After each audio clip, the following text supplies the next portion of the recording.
Welcome to the Law in Context podcast, Season 2. We're the two Steves. I'm Emeritus Professor Stephen Bottomley. And I'm Emeritus Professor Stephen Parker. We have both been deans of major law schools, and we collaborated on the first two editions of a book called Law in Context.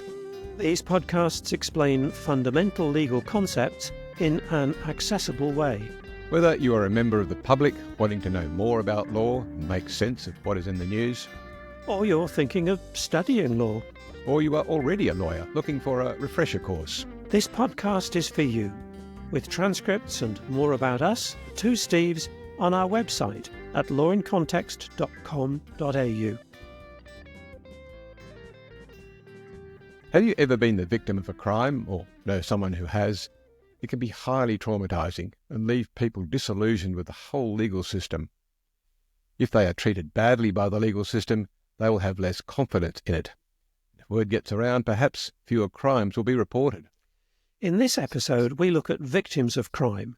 It follows on from episode 19 on criminal law, where we noted that victims are not actually a party to a criminal prosecution, and episode 20 on punishment, where we mentioned restorative justice, which involves the guilty party coming together with the victim in some way. It's an important topic, not just for the people themselves, but for the legal system.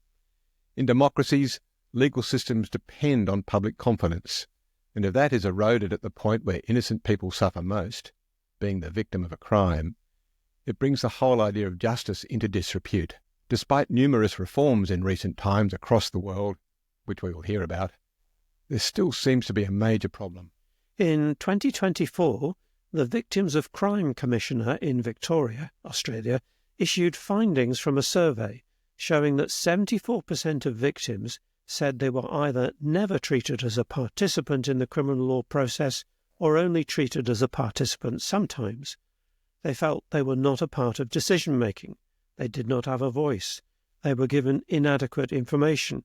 And crucially, 45% of them said they did not want to participate in the justice system again because the system causes further trauma, they did not feel safe participating, and they lacked confidence in the justice system.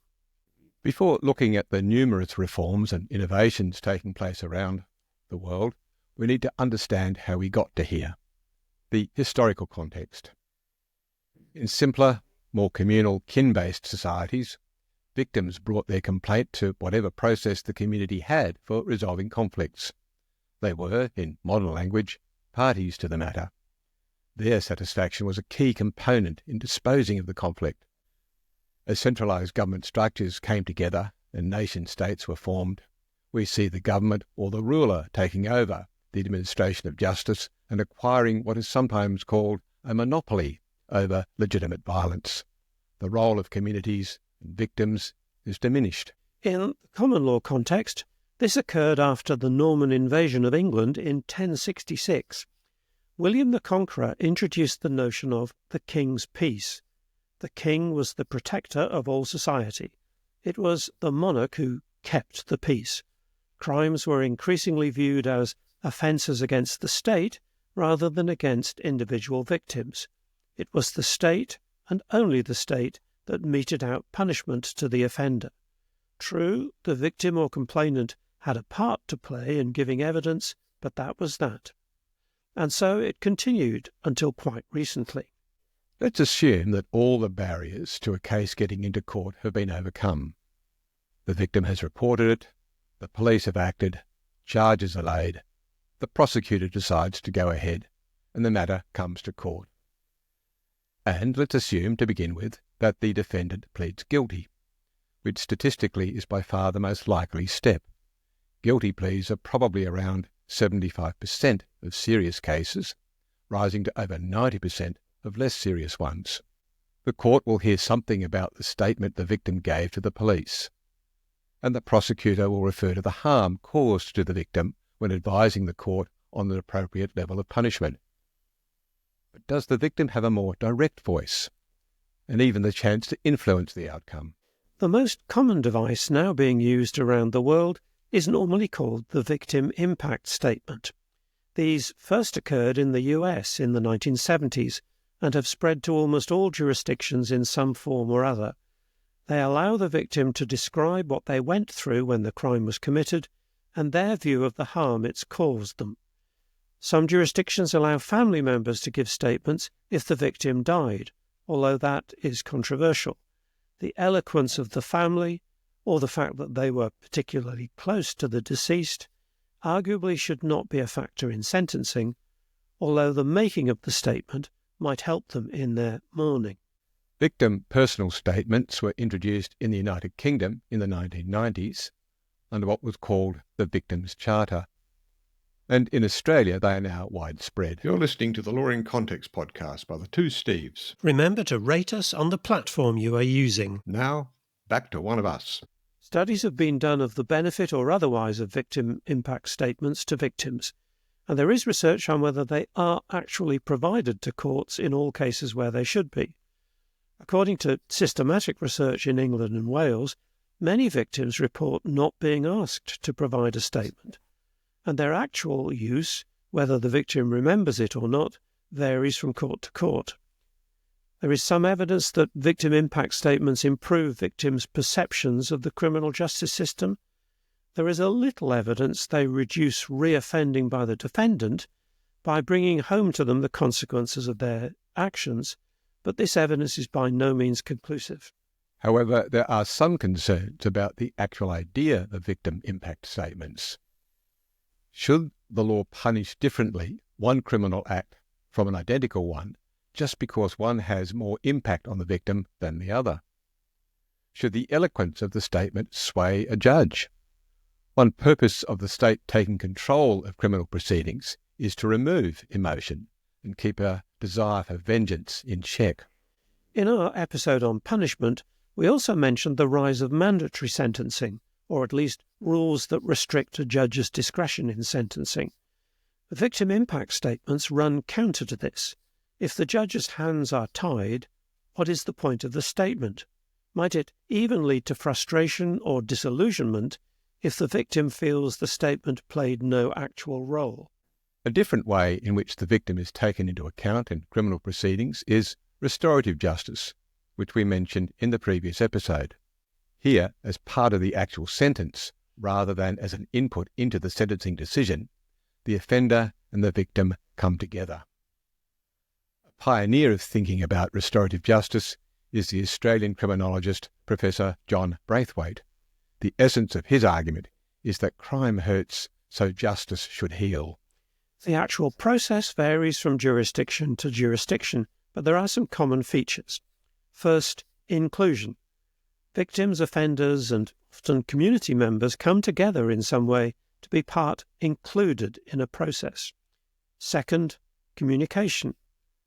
This is a way of the victim and the offender actually discussing what happened and what was the impact. Third, amends.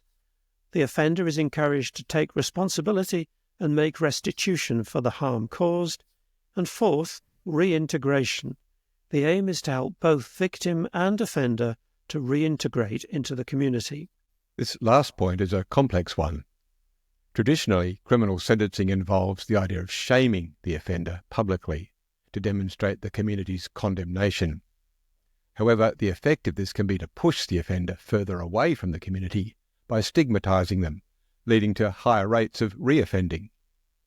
Braithwaite introduced the idea of reintegrative shaming. Restorative justice aims to find a way to show disapproval of the behaviour whilst maintaining some respect for the offender. However attractive restorative justice might sound, there are some practical problems. Criminal justice systems are huge machines, churning through cases every day.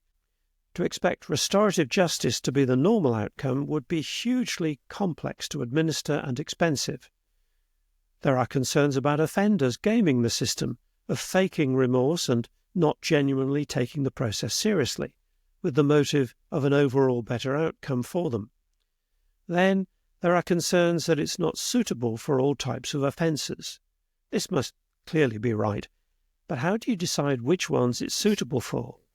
And the very process of deciding imposes costs and delays on procedures.